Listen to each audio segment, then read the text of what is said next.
pandemi ini sudah selesai. Sehingga muncul fenomena revenge travel, Bu. Artinya itu perjalanan balas dendam.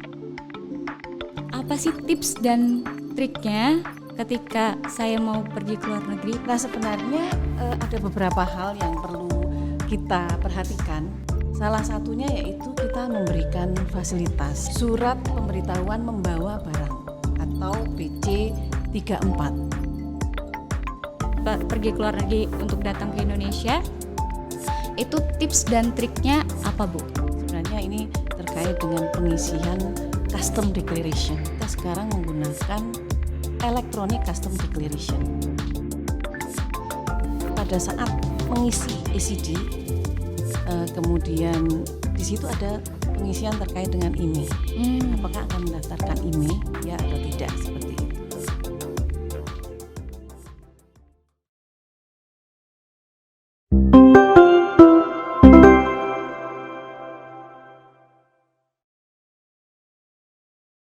Halo, dan selamat datang di podcast Ceria. Bersama saya Elvada. Dalam setiap episodenya kita akan membicarakan seputar bea dan cukai yang menarik, dan tentunya kita mengundang para ahli untuk berbicara dan memberikan tips dan saran yang tentunya berguna. Sudah siap belajar sambil bersenang-senang? Siap ya, baik. Pagi ini kita sudah ditemani oleh Ibu Kepala Kantor Pengawasan dan Pelayanan Bea dan Cukai Ngurah Rai, Ibu Mira Puspita Dewi. Halo Ibu, apa kabar?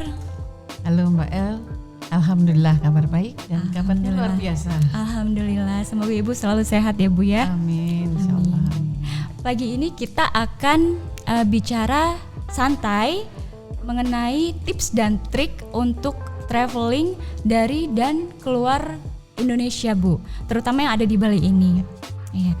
Jadi seperti yang diketahui 2 tahun corona kita terpaksa karantina, tidak bisa berpergian kemana-mana gitu kan ya Bu.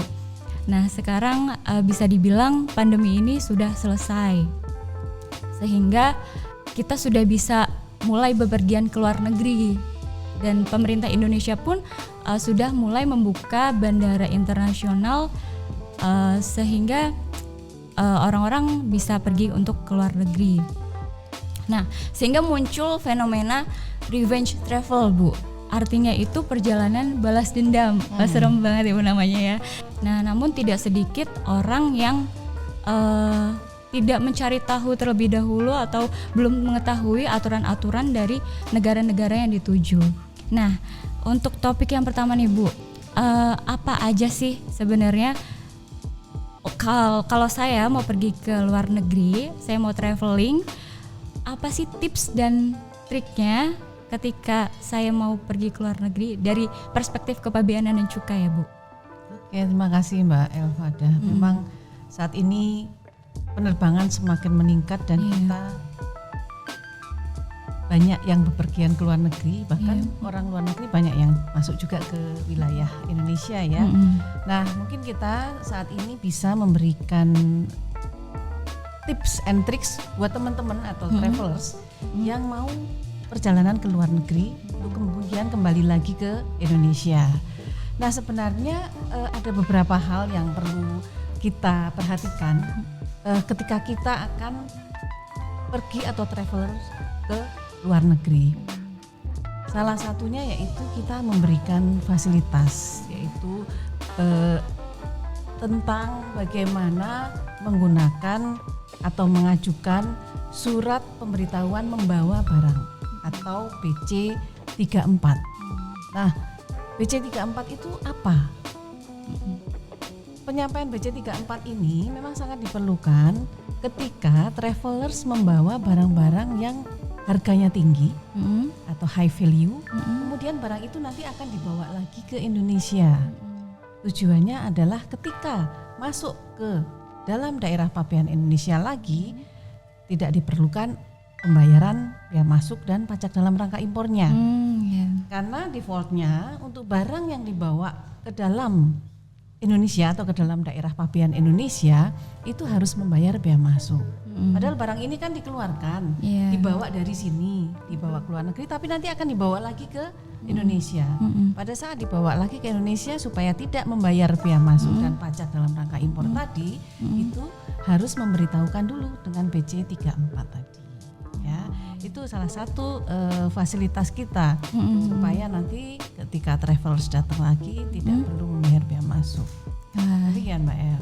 Gitu ya Bu. Jadi apabila saya ingin bepergian ke luar negeri, saya membawa barang yang nilainya cukup tinggi dan saat kembali saya supaya tidak dikenakan bea masuk dan pajak dalam rangka impor lainnya, saya perlu mengisi formulir, perlu mendaftarkan barang saya ke petugas bea dan cukai dengan menggunakan formulir BC 34 itu tadi ya Bu ya. Ya, dan nanti formulir BC 34-nya disampaikan ke petugas bea cukai supaya ditunjukkan bahwa ini dulu barang saya yang saya bawa ke luar negeri dan sekarang saya bawa lagi ke Indonesia gitu.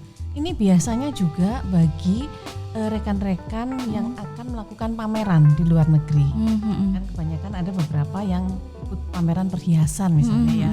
Perhiasan itu kan nilainya tinggi. Ketika dibawa ke luar negeri di sana terjual. Ada yang nggak terjual kemungkinan kan dibawa lagi ke Indonesia. Nah pada saat dibawa lagi itu tunjukkan bahwa pada saat mau berangkat sudah mengajukan permohonan bahwa ini barang kalau nanti tidak terjual di luar negeri akan dibawa lagi ke Indonesia sehingga tidak perlu membayar bea masuk. Artinya barang ini memang betul-betul barang yang dibawa dari Indonesia. Kembali lagi ke Indonesia. Seperti itu. Seperti itu ya Mbak. Untuk pendaftarannya ini berapa lama Bu prosesnya? Enggak lama kok. Cuman 2 jam sebenarnya. Ini pun juga kalau diketahui sama travelers ya atau para penumpang yang berangkat ke luar negeri tadi. Dan ini kami memberikan fasilitas terkait dengan BC 34 dan biasanya menggunakan sistem pengajuannya. Untuk pengajuan sistem sendiri bisa diajukan melalui ecd.beacukai.go.id/out. Nah, ini nanti travelers bisa mengisi secara online. Sudah bisa mengisi secara online ya Bu. Jadi kita nggak usah ke bandara, bisa isi di rumah dulu untuk ngisi di scd.beacukai.go.id/out ya Bu, di situ diisi. Kita mungkin mengisi data, mengisi barang yang akan dibawa kembali ke Indonesia di formulir itu ya Bu ya. Kemudian nanti ditunjukkan ke petugas bea cukai yang ada di terminal keberangkatan Bandara Igusti Ngurah Rai ya, kita khususnya ke Bandara Igusti Ngurah Rai. Tunjukkan di sana ada petugas bea cukai yang nanti akan melayani travelers di sana. Nah, di situ nanti akan dicek dokumennya yang sudah diisi tadi melalui ecd.beacukai.go.id/out. Kemudian barangnya juga akan diperiksa oleh rekan-rekan bea cukai di sana. Kenapa diperiksa? Bukan berarti kita akan melihat secara mencampuri urusan dari travelers, bukan. Tetapi ini untuk kepentingan pada saat nanti kembali ke Indonesia juga akan dicek barangnya betul nggak, sama nggak dengan yang barang dibawa ke luar negeri tadi kemudian dibawa lagi ke Indonesia. Gitu ya Bu ya. Berarti kalau misalnya barang saya banyak pun berarti saya harus datangnya lebih awal lagi ya Bu. Betul. Dan 2 jam sebelum boarding berarti harus jauh-jauh dari itu supaya karena pemeriksaan barangnya kan juga banyak ya Bu ya. Berarti harus lebih awal lagi ya. Betul. Ini harus diperhatikan oleh travelers karena memang pemeriksaan kami juga tidak cepat ya, apalagi kalau jumlah barangnya banyak. Jumlah barangnya banyak tentu saja butuh waktu yang lama juga. Ini penting karena sebagian besar sekarang ini masih belum pada memahami terkait dengan formulir atau BC 34 tadi.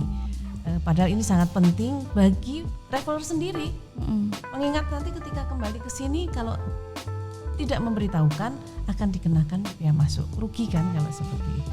Padahal sudah diberikan kemudahan ya Bu supaya tidak bayar pajak ya Bu. Betul, ya.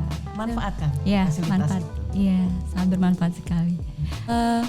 Peran apa yang dijalani DJBC pada melalui prosedur tersebut?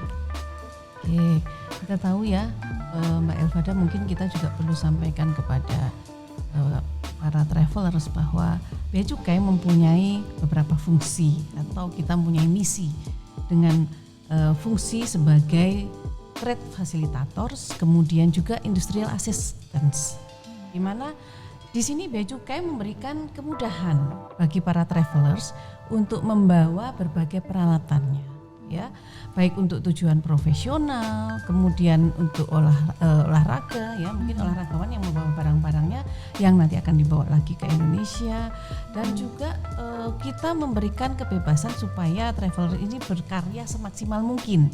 Karena tadi seperti contohnya perhiasan, ya, kita mempunyai produk perhiasan yang memang produk khas Bali yang akan dibawa ke luar negeri. Karyanya silahkan dikembangkan sampai dibawa ke luar negeri untuk dijual ke luar negeri supaya mendunia. Ini sebagai mungkin sebagai contoh saja, kemudian nanti ke depan bisa ekspor yang lebih banyak lagi. Jadi seperti itu. Jadi ini kita juga memberikan kepastian akan barang-barang yang dibawa kembali ke Indonesia, yang mana ini dijamin melalui dokumen tadi. Jadi dokumen ini jangan sampai hilang ketika dibawa ke luar negeri. Ketika sudah di BC34 diisi, dicek, divalidasi oleh rekan-rekan Bea Cukai di Bandara I Gusti Ngurah Rai, disimpan, ketika balik lagi tunjukkan ke petugas Bea Cukai. Petugas, ya. Wah, jadi memang Bea Cukai ini sudah memfasilitasi kemudahan itu, sehingga nanti ketika saya, misalnya nih Bu, saya mau bawa kamera untuk prewedding, saya mau di luar negeri misalnya, saya laporkan di BC34, lalu saya membawa dokumen BC34 itu jangan sampai hilang, lalu dilaporkan ke petugas Bea Cukai yang ada di kedatangan nanti, ya Bu, ya, untuk diperiksa. Jadi saya nggak perlu bayar pajak lagi, betul, ya Bu, ya. Betul. Ya. Jadi tadi ini kita berbicara saat saya mau keluar ke Indonesia. Nah, sekarang saya mau nanya, apabila saya datang dari luar negeri, datang ke Indonesia, pergi ke luar negeri untuk datang ke Indonesia, itu tips dan triknya apa, Bu, untuk para traveler? Ya, oke. Travelers yang datang ke Indonesia, khususnya ke Bandara I Gusti Ngurah Rai, sebenarnya ini terkait dengan pengisian custom declaration. Dulu custom declaration ini diisi secara manual, biasanya diberikan oleh petugas maskapai pramugari, kemudian disebarkan ke penumpang untuk diisi secara manual. Sekarang sudah tidak manual lagi, kita sekarang menggunakan electronic custom declaration, dan ini dimandatorikan per tanggal 1 November tahun 2022, khususnya di Bea Cukai Ngurah Rai. Kenapa kita elektronikan? Sebenarnya ini untuk memberikan kemudahan juga bagi travelers, karena travelers mengisi bisa dari gadgetnya sendiri, dan kita juga tidak perlu lagi ada kertas, ya. Tidak perlu ada kertas. Paperless di sini. Terus tidak kita perlu menyediakan pen, pulpen, kemudian barang cetakannya, dan juga tentu saja ini kita mendigitalisasikan custom declaration untuk kemudahan bagi para travelers atau penumpang yang masuk ke Indonesia. Demikian Mbak Elvada. Jadi pengisiannya itu bisa menggunakan handphone, perangkat, dan pengisiannya bisa 2 hari sebelum, ya Bu? Iya, betul. 2 hari sebelum. Ya, jadi kan kalau misalnya saya pergi sama orang tua misalnya, ya Bu, orang tua saya gaptek, nggak bisa pakai HP, padahal udah nggak ada kertas lagi. Tapi kan karena ada saya, dalam satu keluarga itu bisa mengisi, satu keluarga bisa mengisi hanya 1 orang aja, ya Bu, ya. Satu keluarga, hanya mengisi 1 orang saja. Nanti saya membantu orang tua saya untuk mengisi data-datanya di electronic custom declaration tersebut, ya Bu, ya. Itu sudah sangat mudah sekali, ya. Satu keluarga bisa dalam satu ECD saja, dan ECD ini bisa diisi 2 hari sebelum keberangkatan. Kami punya linknya, ecd.beacukai.go.id. Di situ mudah sekali mengisinya, silahkan diisi sesuai dengan apa yang ditanyakan di dalam sistem tersebut, dan pasti tentu saja ada nama, nomor paspor, dan seterusnya. Ini sebenarnya memudahkan, dan silahkan diisi dari negara asal pada saat travelers mau berangkat. Karena kenapa?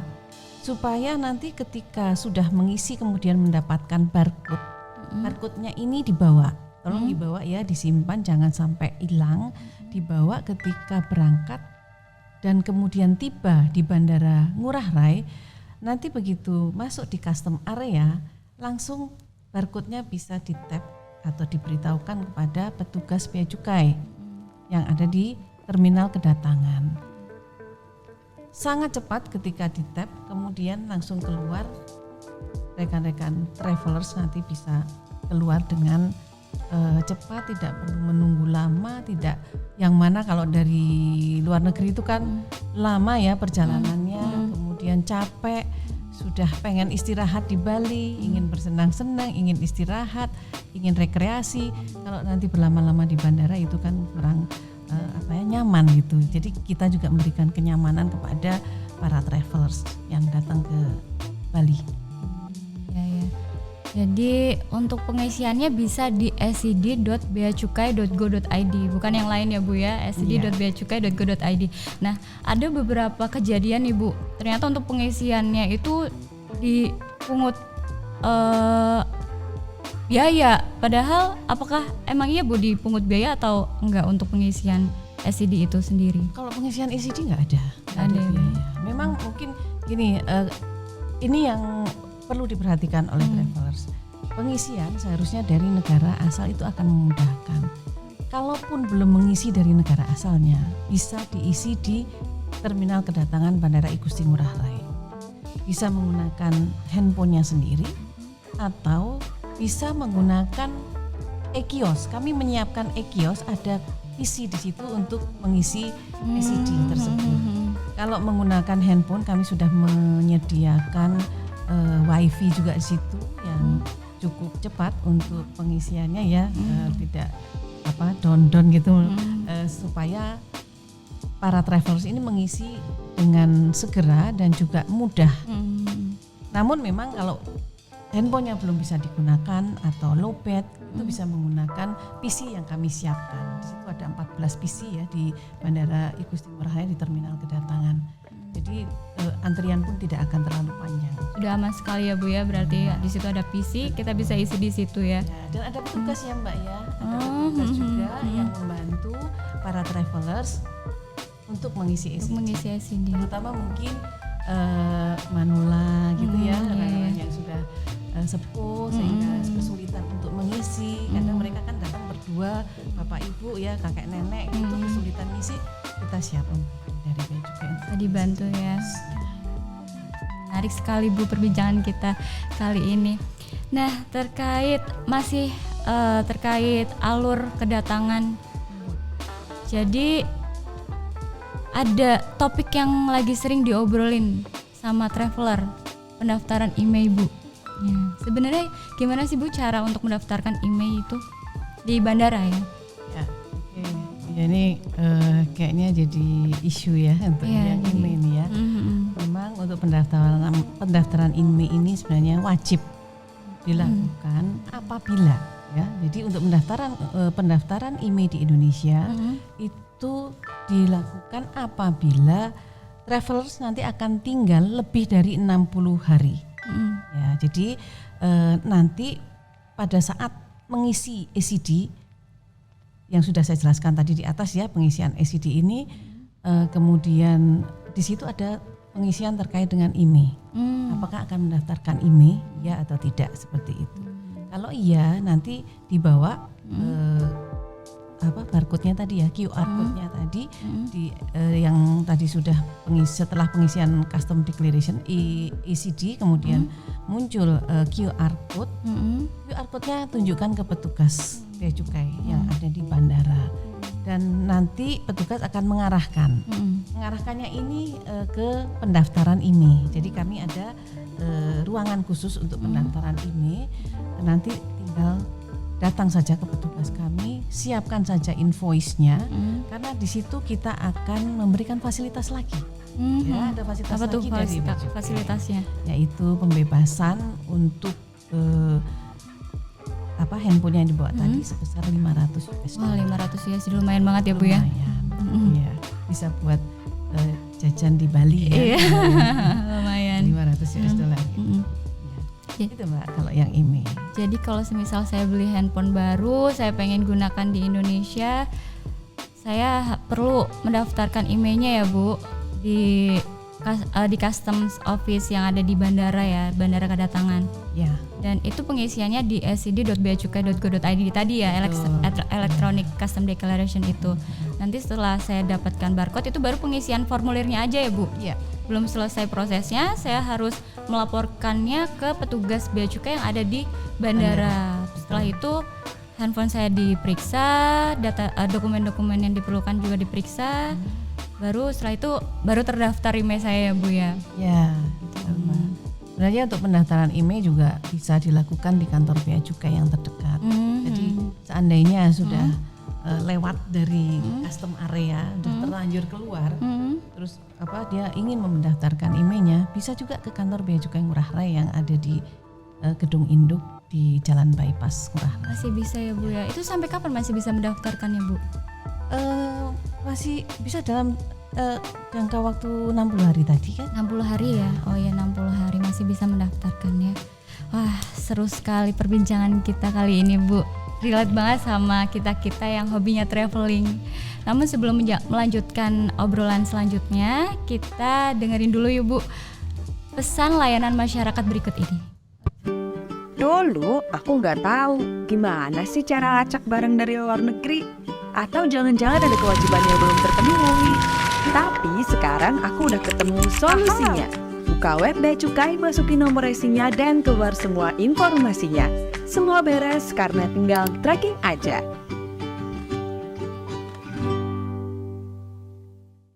Kembali lagi di podcast Ceria. Masih bersama saya dan Ibu Mira tentunya.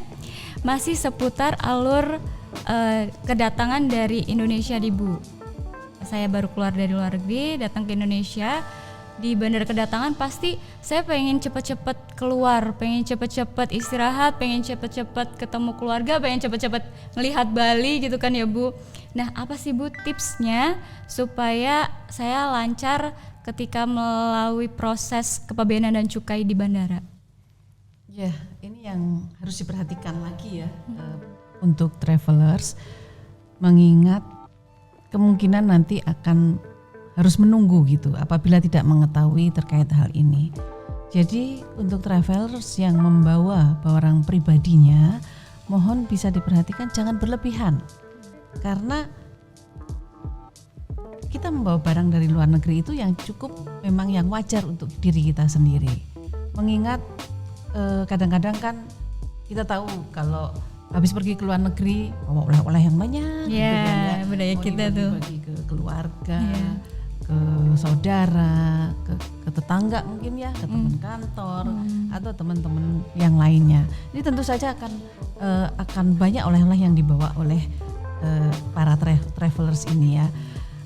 Untuk itu kami mengajak para travelers agar bisa menyesuaikan nilainya. Ada de minimisnya. De minimisnya yaitu sudah ditetapkan sebesar 500 US dollar per orang, per penumpang. Jadi kalau satu keluarga 5 orang ya berarti dikalikan saja 500 US dollar kali 5 orang. Tapi ini penumpang dewasa ya, tidak berlaku untuk anak-anak. Nah itu yang harus diperhatikan karena kadang-kadang juga para travelers itu membawa barang dengan nilai yang tinggi ya. Misalnya di sana tas mewah ya, tas mewah misalnya merek Gucci di sana lebih murah harganya dibandingkan kalau beli di Indonesia. Akhirnya beli banyak, lebih dari lebih dari 2 lah misalnya yang harganya kita tahu ya sangat tinggi, puluhan juta bahkan mungkin ada yang ratusan juta. Nah ini nanti ketika masuk diperiksa oleh petugas kita ternyata lebih dari de minimis tadi 500 US dollar per orang, maka akan dikenakan biaya masuk terhadap kelebihannya. Ya, ini yang harus diperhatikan supaya nanti tidak ada hambatan di bandara ketika datang. Dan ada satu lagi yang perlu kita perhatikan yaitu barang yang dilarang masuk ke Indonesia. Mohon diperhatikan, jangan membawa NPP, narkotika, psikotropika dan prekursor ya. Karena kita tahu juga saat ini ada beberapa negara yang menghalalkan narkotika jenis ganja, ya, dari Thailand, kemudian di Thailand, Amerika itu memperbolehkan di sana itu perdagangan ataupun konsumsi ganja itu diperbolehkan. Nah ini yang harus diketahui bahwa di Indonesia tidak boleh narkotika dilarang, ya, sama sekali dilarang. Jadi jangan sampai beli di Thailand kemudian dibawa ke Indonesia. Harus tahu peraturan. Jangan juga beralasan di Thailand boleh kok. Nah, tapi aturan masing-masing negara kan berbeda. Jadi ketika masuk ke negara kita, ikuti aturan yang ada di negara kita, ya.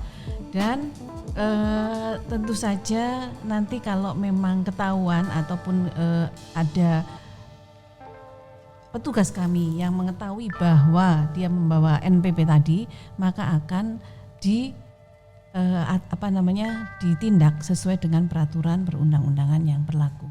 Jadi kami tidak main-main, ya, Bea Cukai tegas untuk menindak barang yang dibawa oleh penumpang, terutama barang yang dilarang. Tuh.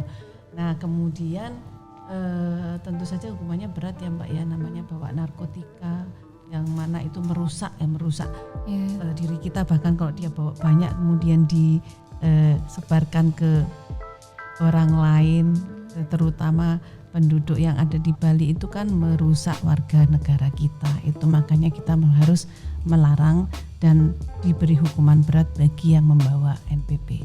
Jadi jangan sekali-sekali membawa barang yang dilarang, yaitu NPP. Ya. Dan kita ada tipsnya Mbak. Jangan juga kita mau dirayu oleh orang. Kadang-kadang kan kita hanya dititipin saja. Dari luar negeri dititipin barangnya yang tidak tahu itu barang apa. Ternyata begitu sampai di sini diperiksa oleh Bea Cukai, itu barangnya adalah NPP. Jadi kita harus waspada dengan adanya rayuan-rayuan dari luar negeri untuk membawakan barang, kemudian nanti diberi imbalan yang tinggi, tergiur dengan imbalannya, kemudian mau, padahal itu menyerumuskan pembawa NPP tadi yang sebenarnya mungkin dia tidak tahu itu, tapi karena tergiur dirayu, nah itu harus diwaspadai. Wah, luar biasa sekali tips-tips dari Ibu, banyak sekali. Dan informasi yang sudah disampaikan banyak sekali. Ada lagi loh Mbak. Apa lagi? Yang terkait dengan pembawaan uang. Ya, untuk pembawaan uang lebih dari 100 juta itu juga perlu diperhatikan. Karena ada peraturannya ya, ada peraturan pemerintah nomor 19 tahun 2016 di mana di situ jika membawa uang tunai dengan nilai lebih dari atau setara, ya, atau setara itu artinya mungkin bawanya pakai dolar Amerika, dolar Singapura atau Australian dollar atau yang lainnya lah ya, lebih dari 100 juta rupiah. Ini harus dilaporkan ke petugas Bea Cukai. Jadi nanti di ECD itu juga ada isiannya, dilaporkan saja ya, bahwa untuk membawa lebih dari 100 juta rupiah itu harus dilaporkan ke petugas pabean atau petugas Bea Cukai setempat di pemberitaan pabean atau di ECD-nya tadi. Ya. Nah ini memang nanti kalau tidak tahu akan menambah waktu di bandara. Padahal tadi kan pengennya cepat istirahat di hotel, pengen cepat main di pantai gitu, akan terhambat. Makanya ikuti aturan yang ada supaya memudahkan juga travelers ketika datang di Bandara Igusti Ngurah Rai, kemudian akan menikmati indahnya Pulau Bali. Wah, luar biasa sekali, banyak sekali tips-tips dan informasi yang sudah Ibu sampaikan ya. Namun episode kali ini harus ditutup Bu. Mohon izin nanti kami undang lagi sebagai narasumber apabila ada kelanjutan ya Bu ya. Untuk menutup episode kali ini mungkin Ibu bisa memberikan pesan-pesan untuk para traveler. Ya, terima kasih Mbak Elvada ya, ini waktunya terasa singkat ya. Dan kita masih pengen cerita-cerita lagi untuk mengingatkan para travelers supaya yang pertama tentu saja mematuhi peraturan yang ada di negara kita, Indonesia. Entah itu travelers yang memang orang Indonesia yang pergi ke luar negeri kemudian kembali lagi, ataupun travelers yang memang wisatawan asing yang datang ke Indonesia. Harus perhatikan peraturan-peraturan yang ada terutama barang-barang yang dilarang tentu saja ya, karena ini nanti akan menjerumuskan diri sendiri. Kemudian yang kedua, kami Bea Cukai khususnya Bea Cukai Ngurah Rai itu juga memberikan fasilitas kemudahan sebenarnya. Ini yang perlu diperhatikan supaya nanti juga memudahkan ketika travelers ini datang kembali ke Indonesia. Tidak perlu lagi membayar bea masuk dan PDRI yang tadi saya sampaikan ya di BJ 34. Kemudian juga pengisian ECD minta tolong segera diisikan 2 hari sebelum keberangkatan. Ini juga untuk memudahkan. Jadi semuanya ini sebenarnya untuk memudahkan travelers. Dan itu semua ada aturannya, sehingga tolong perhatikan aturan-aturan yang ada ketika para travelers masuk ke wilayah Indonesia melalui bandar udara dimanapun. Dan terutama di Bea Cukai Ngurah Rai, saya menghimbau supaya semua patuh untuk bisa menjalankan atau mematuhi peraturan yang ada terkait dengan barang-barang yang dibawa ke Indonesia. Demikian Mbak Elvada, mungkin sampai ketemu lagi ya nanti dengan tema-tema yang lain yang lebih menarik lagi dan memberikan tips-tips juga kepada para stakeholder kita terkait dengan kepabeanan. Ya, baik Ibu. Wah, waktu berjalan begitu cepat ya Bu ya. Dan terima kasih buat teman-teman yang sudah mendengarkan dan menyimak informasi yang sudah disampaikan oleh Ibu. Semoga informasinya berguna dan bermanfaat serta bisa kalian bisa lebih memahami tentang bea cukai. Untuk jangan lupa untuk berbicara dengan kami melalui komentar dan umpan balik. Sampai berjumpa di episode selanjutnya. Terus belajar bersama kita.